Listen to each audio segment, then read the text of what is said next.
Raising Wealth is the podcast where parents talk honestly about money. How do you take a financial risk when you have kids depending on you? How do you build wealth while actually being present as a parent? What do you teach your kids about money? Each week, we sit down with entrepreneurs, creators, and business leaders who are parents. And we ask them everything: their first job, their biggest money mistake, how they approach finances with their family, and the trade-offs they've made or refused to make. This is Raising Wealth, Money Moves for Parents, powered by Advertising Week and Tiny Organics.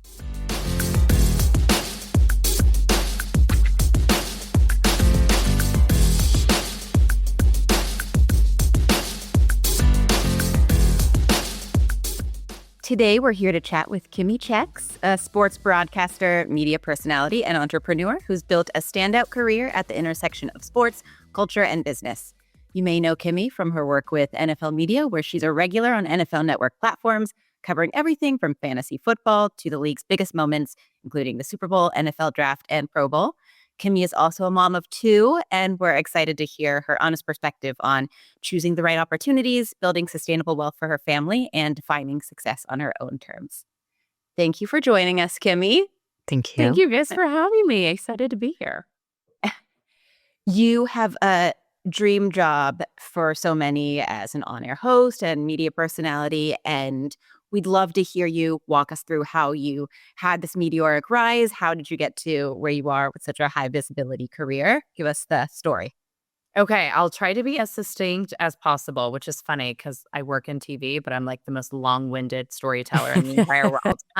But going all the way back, I'm from Kansas City. That's where I was raised, and my initials are KC, which I actually think was a very happy incident and coincidence via my parents. So I grew up in Kansas City, and in Kansas City at the time when I was growing up, we had the Kansas City Royals and the Kansas City Chiefs. So every single like sports paraphernalia that people would wear had the initials KC. And in my Aries brain, as even a 3-year-old, I was like, oh my gosh, everyone is rooting for me. These are my teams in my city. So very young, I became a really, really avid sports fan.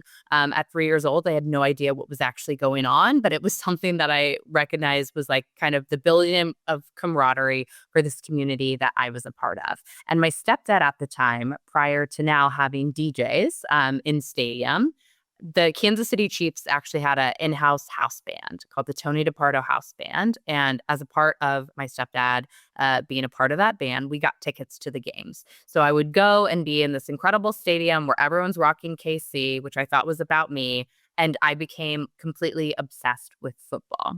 So flash forward towards the end of my high school days, I ended up going to a performing arts high school where I majored in broadcast television and TV production. And from day one, I knew that that's what I wanted to do when I grew up. So from high school, I studied broadcast television, got a ton of on-air reps, and then went to the University of Iowa, where I continued my studies and ended up working for the University of Iowa football team.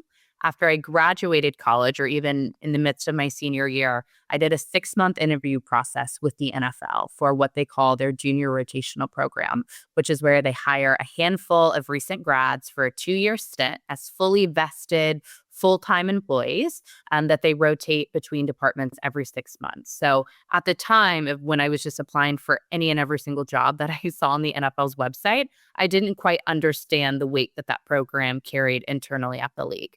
So 6 months of interviews, and in February of my senior year of college, which is crazy to say, I got hired by the NFL for my dream job. So finished school and moved to New York City as a business analyst. Within that program, I was one of 7 JRPs. That's kind of the short lingo that we were called. And I was completely enmeshed in this world of sport business.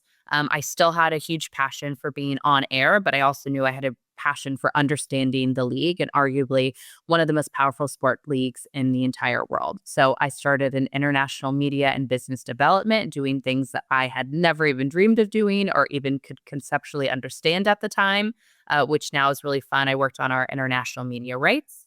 Did a 6-month stint there. Then I worked in event revenue and strategy of how we monetize events like the Super Bowl and the NFL Draft, the Combine, the Pro Bowl, etc. So getting a massive kind of boots on the ground look at how, one, we run those events, but then how kind of partnerships and sponsorships play a huge part in that.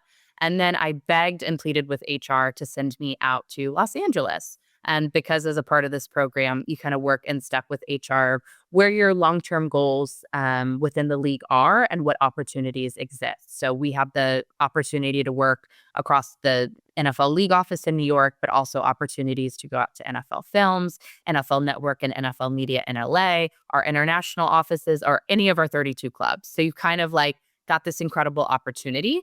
So I begged them to send me to LA, and I worked as a part of our fantasy football team and our digital content team, which was building out a completely new platform.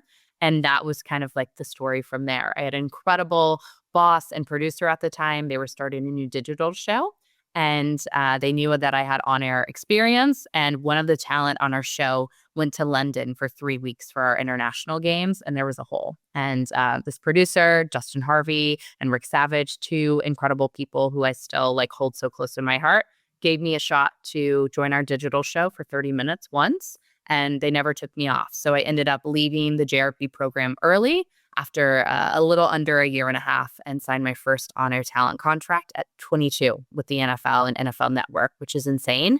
And I've been there ever since. I love it. You just answered all my questions. So I'm gonna go take one from the left field. So it's obviously a very male-dominated industry. How do you navigate that as a woman? And it sounds like you've navigated really well doing different things, first on the business side and then on the entertainment side. Yeah, I think lucky for me, I saw and we saw a shift in normalizing women in business and women in football. When I joined the NFL and even in the league office, I remember I'd like walk through the hallways or even be in our cafeteria during lunch or breakfast and seeing that it seemed really equal in terms of the women and the men that worked in the space, especially even at the top of the pyramid when you looked at our VPs and our SVPs and even our EVPs. I was really kind of surprised to know that it was as diverse as it was in terms of the gender makeup.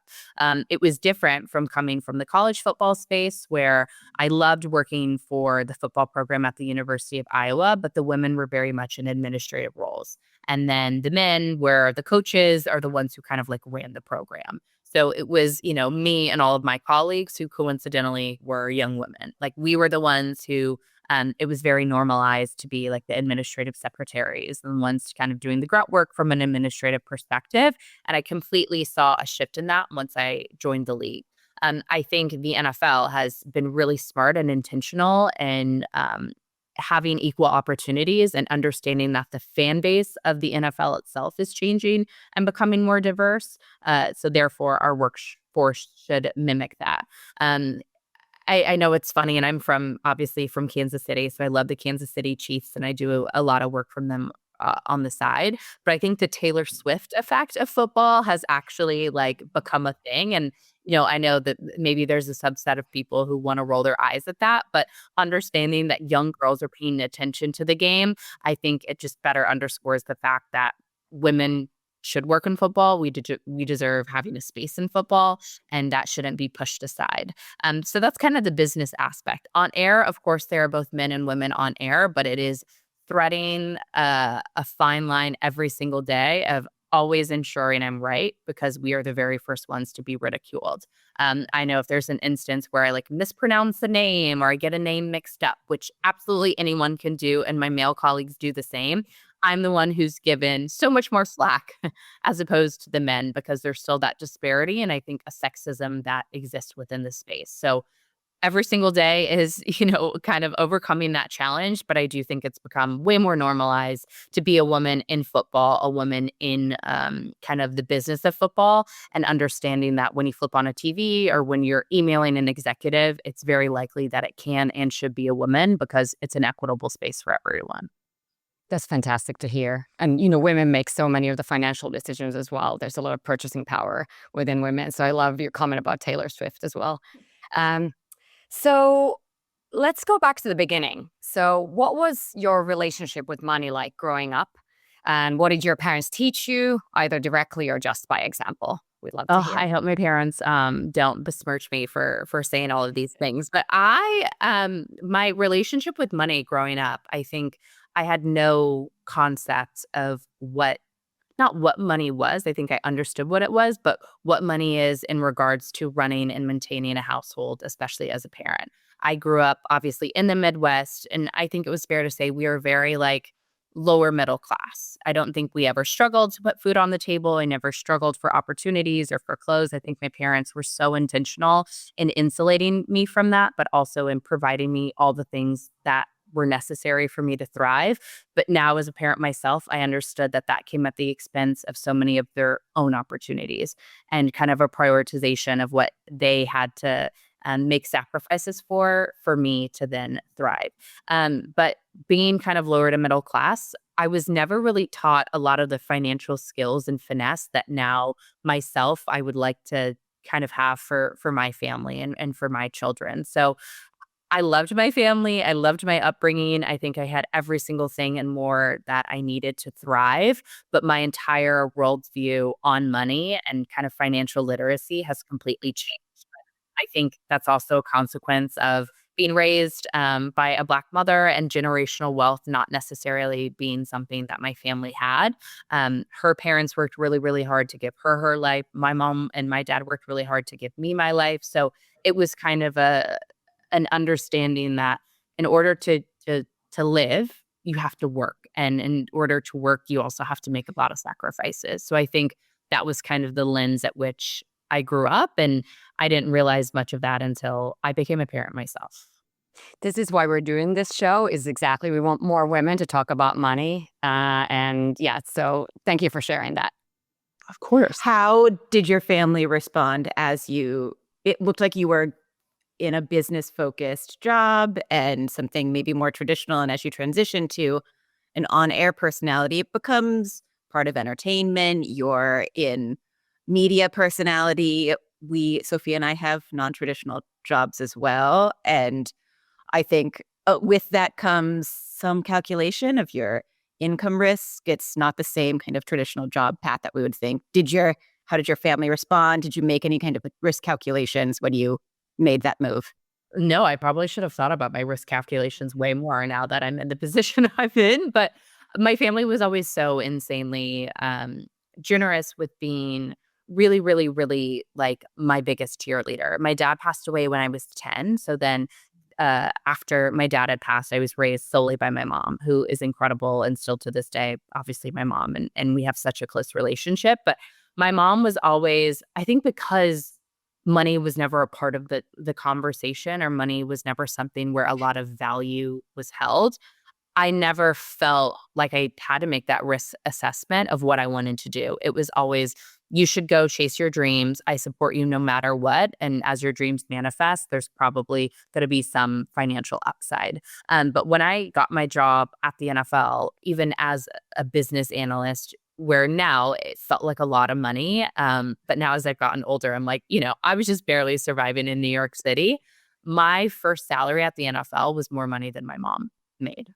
And that was a really, really interesting kind of nuance in seeing the shift of me being a child and then kind of coming into my own as an adult and feeling like I was on an equal playing field, if not even more elevated than my mom. And I think with that came like a really humbling kind of realization of knowing that my mom had sacrificed so much and worked so hard for me to be in this position. So therefore, like with this salary and with this opportunity, I felt not a sense of guilt, but just I was very, very, very aware of my privilege in this situation and that I was starting my career on a completely different playing field than my parents.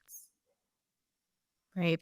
Wow. It's so interesting I think our parents want that for us, right? What parent doesn't want their child to start out already ahead of where they are? I think that's probably a testament to, the hard work that your parents put into raising you. But you said that now that you're a mom yourself, there are lessons you would have liked to have learned as a child. What are some of those things that you feel you'd be passing on to your children? Like, did this change your mindset when you yourself became a parent?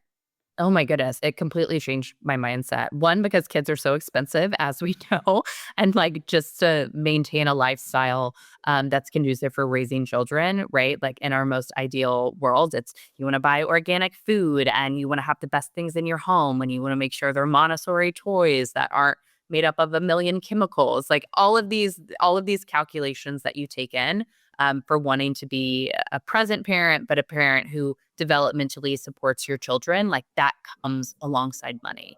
And I think that's something that we don't talk about. I think the second I got married, it was, well, when do you guys want to have babies? When are you going to start your family? As opposed to, at what point is it best for your family to make a financial decision of having children. So I like to preface it with that. But I think in terms of, the lessons I wish I would have learned younger, I think just a financial literacy course in general. And like I think of my homework. I went to a really incredible private school prior to going to my performing arts school. And I did not have a single class on financial 101. And maybe that's because the private school that I went to had a lot of, upper class, well off families that maybe that education was already ingrained. But as a scholarship student, I was kind of like, it would be really helpful to understand like what money and financial literacy in general looks like. And like, as I was making decisions around college, like, what is financial aid? What is smart student loans? Like, what are things that I should be doing now to better set myself up for success?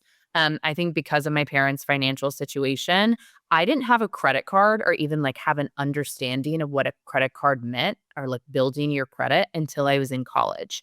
And I think I got my very first Wells Fargo credit card when I was maybe a junior or a senior, which even now, I don't know, I think there's a bit of shame I have in saying that because it seems so obvious, but it wasn't something that I think my mom wanted to have. I think she was really, really smart about understanding our financial situation and like having this, credit card that's fake money in a sense that you can go spend and then you have debt. Like that was just a risk that she didn't want to take. And therefore it wasn't passed on to me and I had no concept of that. So I think credit cards, understanding credit, building your credit over time is something that I really wish I would have been taught or known. I think now, like a 529 is something that seems so obvious for us and our children.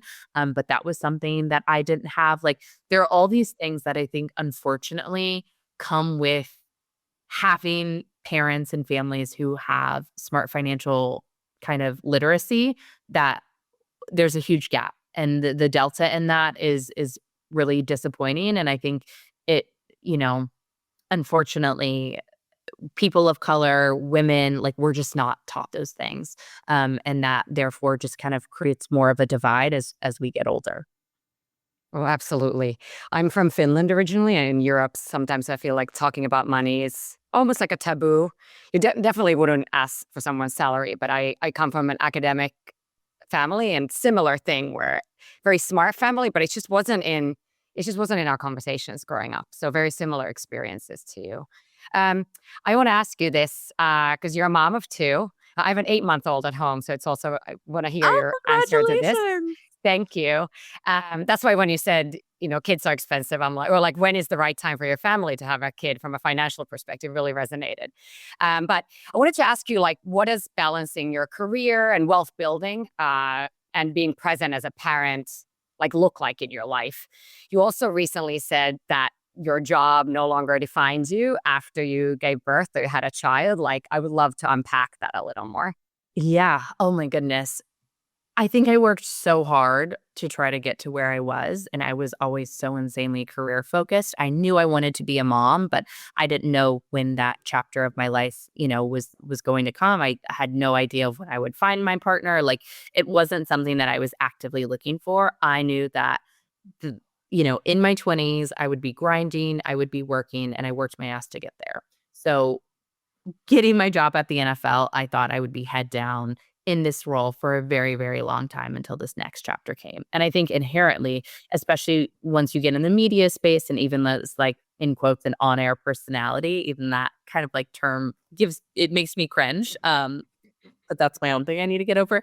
But even being like an on-air personality, um, your ego innately becomes involved. And I think I felt so good about myself of like what my job was and that it was a dream job for so many people that like I just felt so self-important. And hopefully no one else felt that. But now looking back, it's like, not that I thought I was untouchable, but I thought I just operated in this like incredible space where people knew me because of my job. I think, unfortunately, our society, like one of the very first things we ask people when we meet them is like, and so what do you do for work? Which is such a loaded and just like dumb question in general. There's so many things I'd rather know about somebody as opposed to their career. But we've really, as a society, been so driven and also defined by our professional success. So innately, I kind of had that mindset. The second I had my daughter, which is our oldest child, she's 3 years old, I could care less about what I did. I did not lead with what I did. Like my definition of who I was like this incredible multifaceted woman that just so happened to work for the NFL, but was a mom, was a friend, was an entrepreneur in my own right. So I kind of like becoming a parent reframed that entire context because my newborn daughter could not care less what I did. Still to this day does not really know what mommy does for work.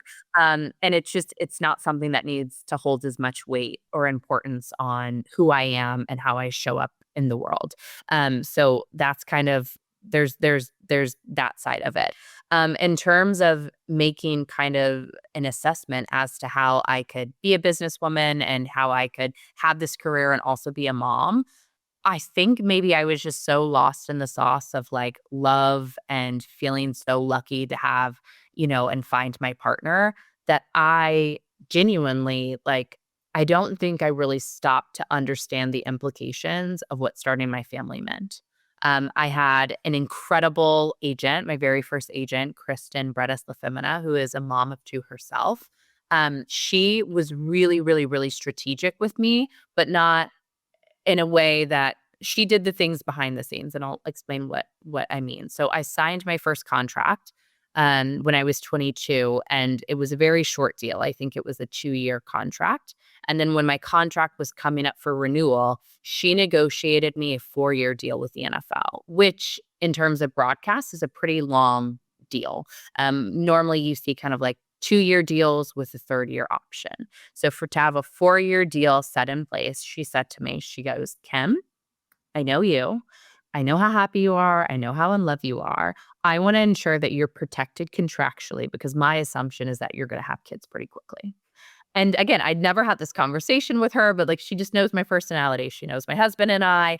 And she, as a woman and as a mom herself, took it upon herself to be my biggest advocate and say, in terms of your profession, I want to make sure that you are protected contractually so that you don't have a baby and you're out for 9 months and you've already lost a year on your contract and then you only have 1 year of actually working and then we're back to the drawing board. And I was so grateful that she was my advocate and she was proactive in protecting me.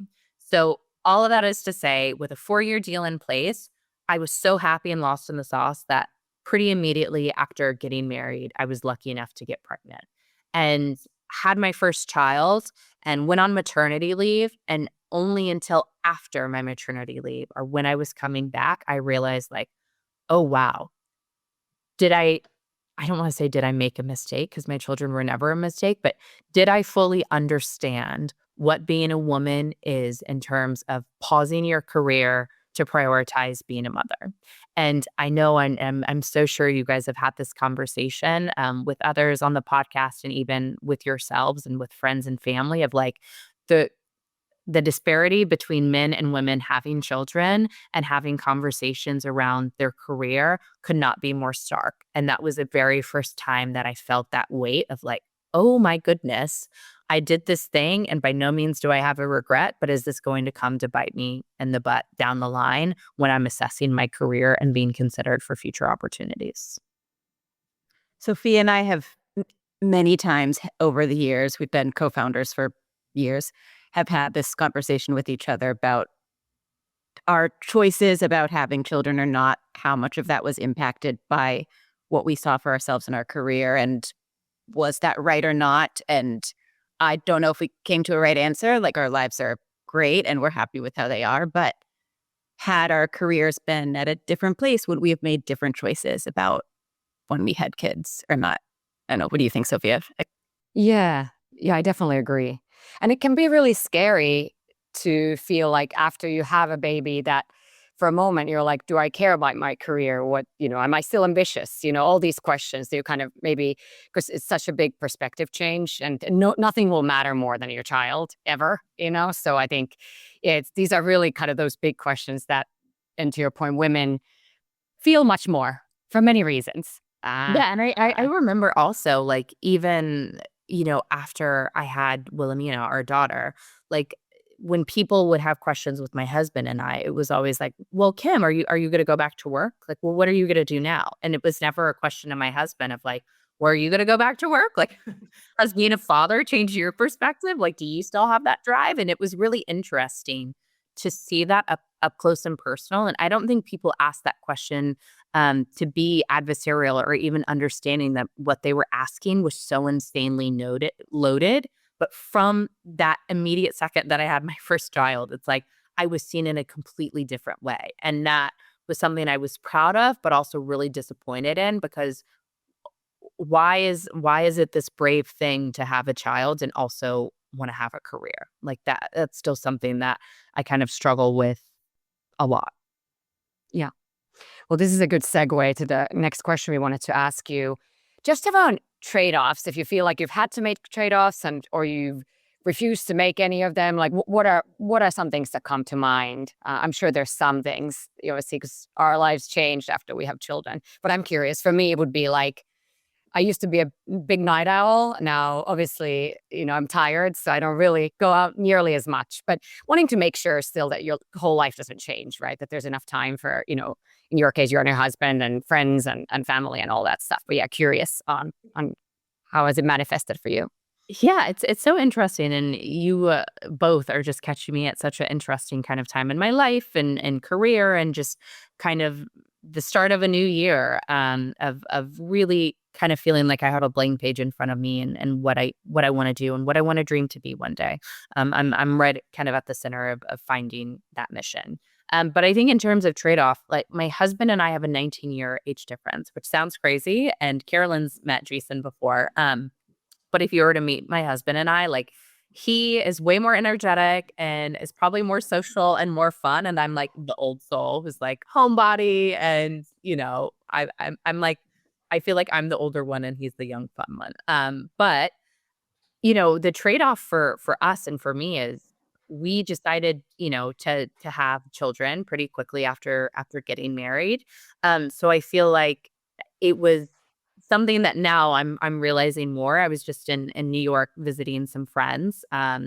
My best friend turned 30 and we like made a mission. My three college best friends, we're all going to be with each other for our 30th birthdays. And we're still so young, but I was in New York having this, few days without my kids, without my family, and just seeing the way in which they live their life versus how I live my life was like the biggest eye opener of like, not a trade-off, but just like how two worlds can exist at the same time in complete opposition of one another. Like my day starts of getting up early, understanding I need to make my daughter's lunchbox and I need to make sure that breakfast is ready to go and her outfit is laid out before she's ready for school.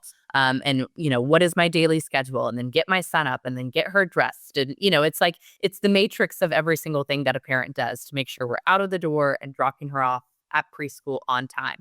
Where opposed to my friends, they're solely responsible for getting themselves subbed. Do they want to pack a lunch today? Do they want to eat out in New York? Like what does that look like? So I think the biggest trade-off has been not that I feel like I've lost my 20s or I've like lost that sense of self, but just understanding that my 20s looks incredibly different from my friends. And being the very first one to get married, being the very first one to kind of start my career, being the very first one to have kids, like I I started at a different playing field, and I don't think that's right or wrong. I think there was moments, in New York last week where I was so envious of the way in which they can be free, and it's not they're responsible only for themselves, where I feel like anytime I make a decision, I'm doing a risk analysis and a risk assessment of like, okay, if I make this decision, what are the implications for these tiny humans that I'm responsible for, that I love so much, and what's going to set them up for success? So I think the biggest trade-off is just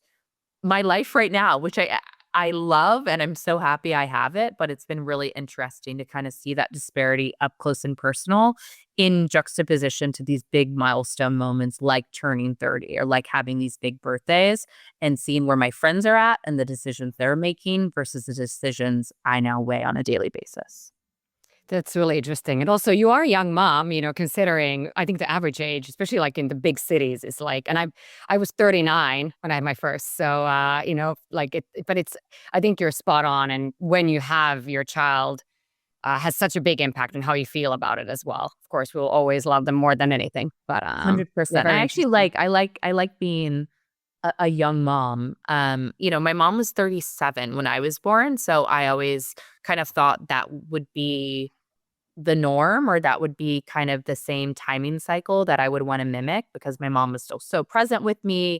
But I felt like, and she had expressed like she had lived her life and she had had this robust existence prior to being a mom. And she always emphasized that, and like how amazing it was to live her life, to explore, to travel, to do these things, and then to kind of settle down later in life.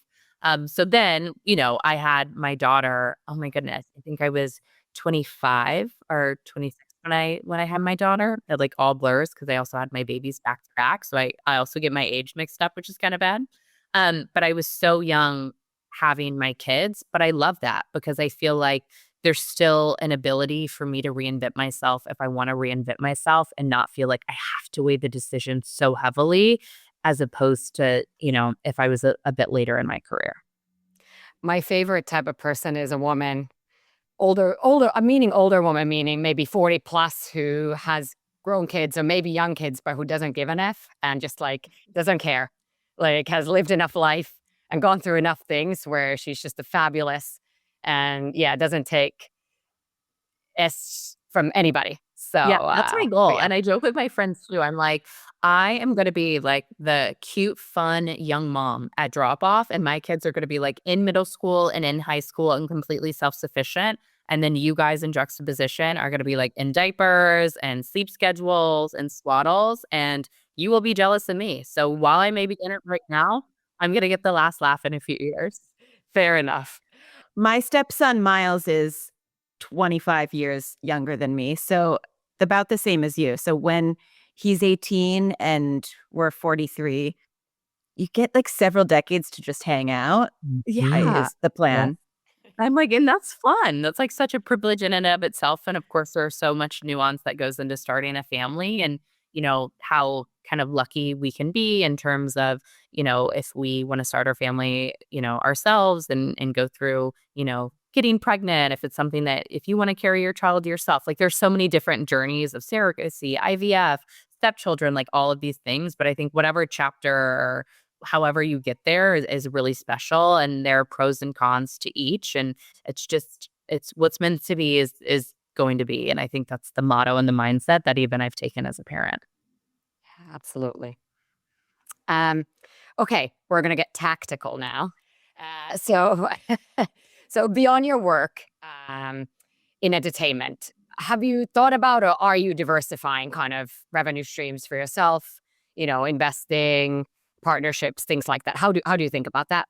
Yeah, again, I love the two of you. And when I was thinking about joining this conversation, like there were so many things that you two actually made me absorb and think of differently in regards to money. I think I innately, and maybe embarrassingly so, like just look to my husband for so much financial advice, because it's something that he's had a head start on, right? Like he's had, way more years of his career. He comes from a completely different financial background than I do, and parents who were a bit more well off and who were really, really, really smart about a lot of their financial decisions. So it's like, I kind of look at him with this like blank stare, and I'm like, okay, help me understand what we're doing.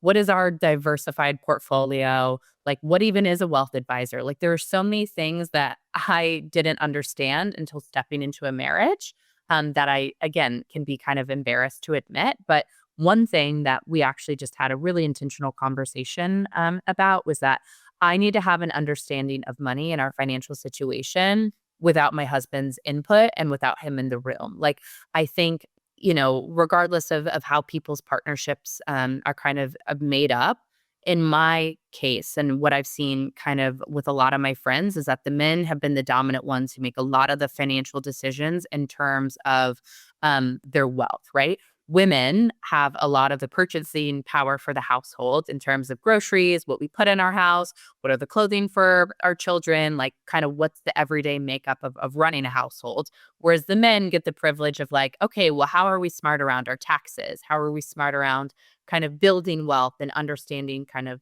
stocks and all of these things. So my 2026 goal is to get in the weeds because I don't want to be completely clueless to this world of finance and to this world of like how we're building wealth for our family. So it's a moving goalpost, but it's something that I'm so committed to kind of getting into the weeds on now and having an understanding because before I just had these assumptions that like my husband would take care of it. He was really smart about it. So it wasn't something that I needed to be involved in. And I don't ever want to be someone who, has my head buried in the sand and have no, concept of what building wealth for a family looks like because I didn't know it myself. And I want to be the best example for my kids and especially my daughter that like as women, we have as much say on what the finances of our family should be and can look like. Oh, that's amazing. I will say, like for Carol and I both, we've been kind of dabbling in investing this last year, and it's really interesting actually. And there's a lot of agency in it, to your point, around like this is our family's future, and obviously having children now it also changes the calculus. But that's amazing, and these are all decisions that we make and change that we make in our own lives. Like you were saying, you grew up differently. Like we all grew up differently, and now we're making the change we want to see for our children and ourselves. So it's really cool. One thing that's a funny kind of conversation that my husband and I have had is, like through his job and like, leadership series and, kind of like executive mentorship and things that he does with his job. He's had to do a lot of these like personality assessments, right? Like what are your strengths and weaknesses? There's 5 million that we could probably name and some big ones, but he did one and he presented it to me. He was like, look at this. And on the scale of whatever, assessment he did, his aversion to risk was like insane. Like he is somebody who can take insane swings and have absolutely no problem doing it. Whereas I am someone who is like very not into risk. I am incredibly type A. I feel like I like am very pragmatic. I write everything out. I kind of do a pros cons list. Like I really try to be intentional with my decisions. And seeing that is something where I'm like, I don't necessarily know if I want to have the most risky person as the one like kind of doing a lot of our financial investing because while you may be really confident in that risk, like I would like to be a little bit more calculated and really smart about the long-term planning. So I think innately it kind of tapped back into this financial conversation of like, I want to be at the table when we're having all of these financial conversations because while we both have our best interests at heart and the best interests for our family at heart, we probably have two varying, degrees of how we want to do that. And we should kind of take both into consideration to make sure that we're both comfortable with the direction that we're going, which again, maybe a kind of like gender bias thing where men are a little bit more risky with money versus women. It's something that I would love to kind of like do some research and dig into. But it was another really kind of interesting nuance to the financial conversation we were having. Sophie and I both work very closely with our husbands. Like we call this a family business. Really, it's all hands on deck. And so we have the same types of conversations about how we look at our finances, especially with our partner. You said there were things that you had wanted to learn and now you're really committed to being at the table for those conversations. What kind of advice would you give to someone who is going into a partnership and with different financial backgrounds? Like how should they merge those together? So one thing that my husband and I did, which I like would sing from the rooftops, is we did premarital counseling, which I think has like this weird I don't know. I think when we said we were in premarital counseling, I think people are like, oh, like, are there problems? Like, what are you guys doing? And we looked at it way more as like, no, we would like to have like an unbiased third party help us talk through a lot of these like really big kind of life decisions. And the counselor that we used, who is so insanely incredible, kind of had like a whole syllabus of merging lives via partnership. And a huge part of that syllabus was children and finances. And we spent weeks going through some of these conversations of like, if you both want to start a family and if you both want to be parents, what does that construct look like? Who's getting up with the baby at night? Who's changing the baby's diapers? Who's making, the purchasing decisions for the baby? Who is taking the longer maternity or paternity leave? What are the benefits at your current company? Like we had a whole like syllabus just on partnership as parents. And then the other part of the syllabus was finances. And I wish I could find it. And if I do, I would love to email it to you both and even share it maybe with the wider audience, the syllabus in terms of finances, because she was so smart of like, where are you guys both coming in financially? What does your portfolio look like? What does your portfolio look like? What are your salaries? What are the benefits internally at both of your companies in terms of 401ks? In terms of, at NFL, there's a pension plan. Like, what are the benefits of your pension plan? Like, it was so helpful because I don't think it was naturally something that we would have gotten as into the weeds on. I think money in general can be something that's really uncomfortable to talk about, to understand maybe, his salary versus my salary, which at the time there was a massive difference. And, even now there's a massive difference. Like I was always cognizant of how I was raised and what my financial background looked at. And I feel like I carried a little bit of shame or just a little bit of embarrassment of like everybody else seemed to be on a way different footing. And I was coming in so far behind that I didn't want that to be scary to my partner. So I would kind of like back away from the conversation, or I would engage in the conversation as if I knew everything of like, yes, oh my God, of course I know how to invest. Like, yes, I too do that, which I was fibbing on that entire thing. So for us, it really took premarital counseling and like having someone to help guide those financial conversations for us to have that clarity that that should be something that we should talk about prior to getting married and prior to being in a legal partnership where everything's kind of now on an equal footing. Wow. Love that. That's I didn't and amazing. let me say, we didn't even know that this would be the syllabus. So I don't want everyone to think we were like such elevated human beings. It really was like, let's do premarital counseling to maybe talk about, some big kind of topic things. And then, thanks to our incredible counselor, like that syllabus really changed the game and allow us to really understand one another prior to getting married so that these big conversations as it came up over time were not as daunting or even confusing or combative because it was pre-established. I mean, everyone should do this. That sounds honestly like an incredible idea. It was. It's amazing. Um, okay. We've already been chatting for a little while. Time flies. We're now going to do our lightning round. You can answer as long as like the answers can be long. It doesn't need to be these quick ones. But the first question is something that I already know my answer, but I want to ask you: what's the one expense that's totally worth it to you? Like you'll never cut it. Oh, amazing childcare.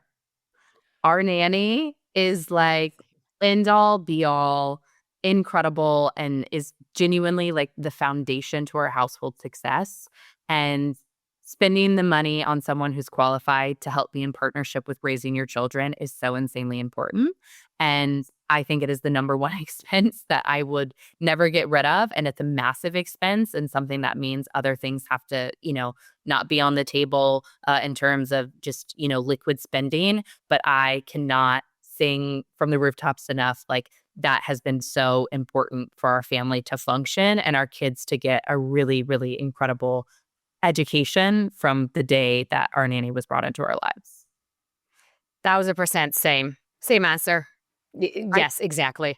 I will Yes. also say, And I say this with like so much privilege, but now as some of my friends are having babies, and are pregnant or expecting or adopting, a baby nurse was also a massive expense for the start of our children's lives, but something that fundamentally changed the game. And I remember a friend of mine who just had a baby was like, "What do you think's more important?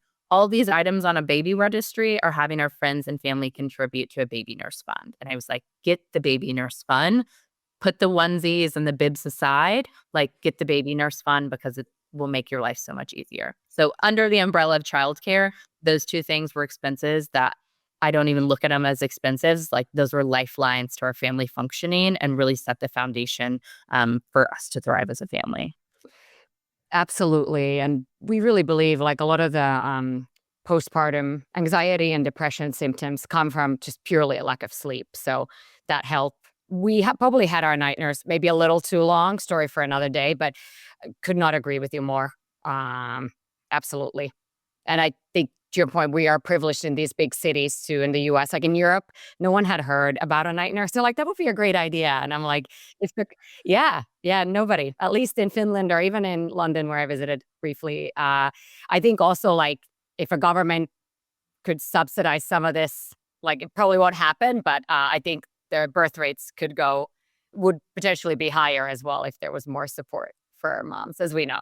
So that's a discussion for another day. Before I throw it over to Caroline, one more quick one. What's like a frivolous expense that you wouldn't cut? Or like what you can consider like a frivolous expense that you wouldn't cut? Ooh.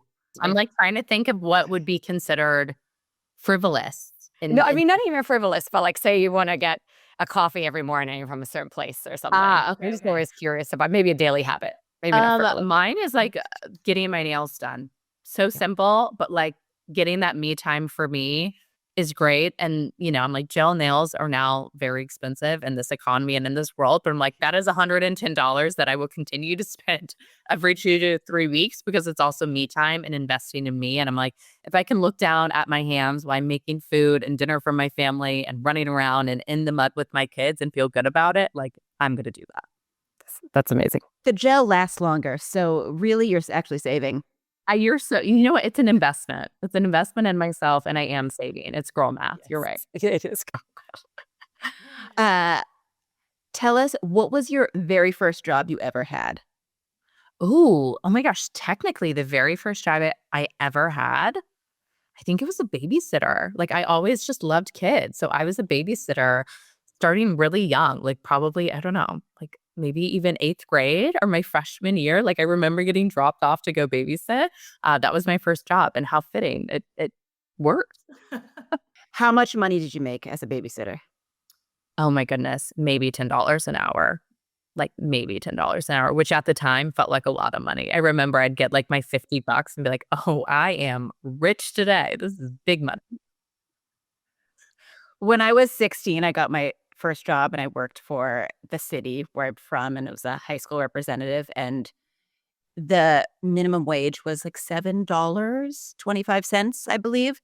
And the city raised the minimum wage, very progressive, to $10 an hour. And I was like, this is so much. It's funny, our 16-year-old selves can't even imagine the expenses we now have as an adult. Oh, absolutely. And inflation too. Yeah, that part. Awesome. I think our last question is just if people want to follow you, where can they find you? And where can you be found other than on their television sets? Oh my gosh, well, on TV, please tune in to NFL Network. All the fun football things all the time. But you can find me on Twitter and Instagram. It's just at Kimmi Chex, KIMMICHEX. And I would love to talk to other women and moms. And if there are incredible other resources that people have around financial literacy, as I'm starting kind of this new journey to be in partnership with my husband to understand, please tell me and reach out. I watched the show Industry on HBO, which is very dark, but kind of a financial drama in and of itself. And I think I now understand what a short is. So, as I continue to explore this, any other advice, I would love to connect with other moms and just people in the space in general. Because I think one thing that's also so important to this motherhood journey is community. And that's something that can get very lost when you're in the minutia of like raising a family and you seem so singularly focused on your children. That community aspect is huge. So if anybody wants to join my community, please do it and find me there. Fantastic. Thanks, Kimmi. Thank you so much. Thank you, guys. Thank you.